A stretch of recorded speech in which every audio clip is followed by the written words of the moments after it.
संसद परिसर में धक्का मुक्की कांड को लेकर के दिल्ली पुलिस ने राहुल गांधी के खिलाफ एफआईआर दर्ज कर ली है।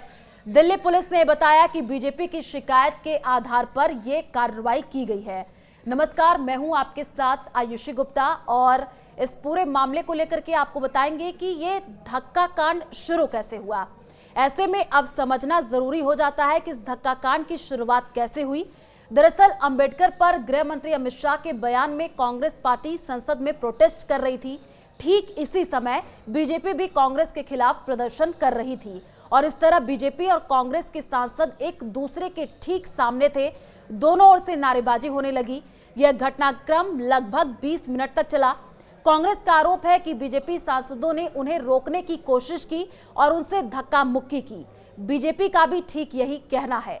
तो बीजेपी का आरोप है कि इसी बीच राहुल गांधी ने एक सांसद के साथ धक्का मुक्की की, जिससे वो सांसद बीजेपी एमपी प्रताप सारंगी के ऊपर गिर गए।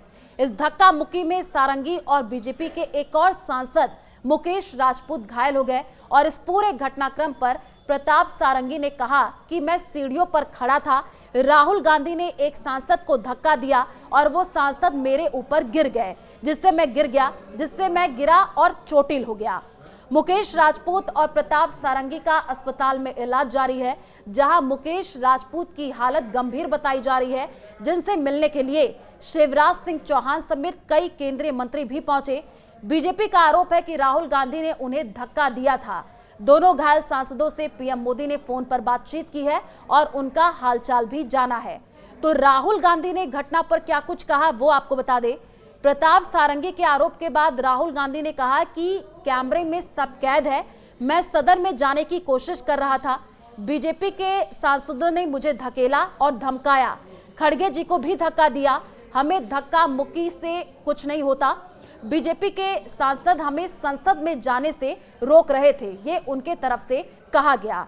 तो अब ये पूरा मामला तूल पकड़ता हुआ जा रहा है और इस पर जो है सियासत भी गर्म होती हुई जा रही है।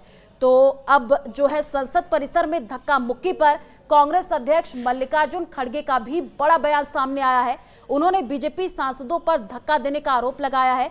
उन्होंने कहा कि उनके घुटने में चोट लगी, पूरे मामले की जांच होनी चाहिए। कुल मिलाकर अंबेडकर पर छिड़े सियासी घमासान की लड़ाई और अब ज्यादा तेज होती हुई दिख रही है।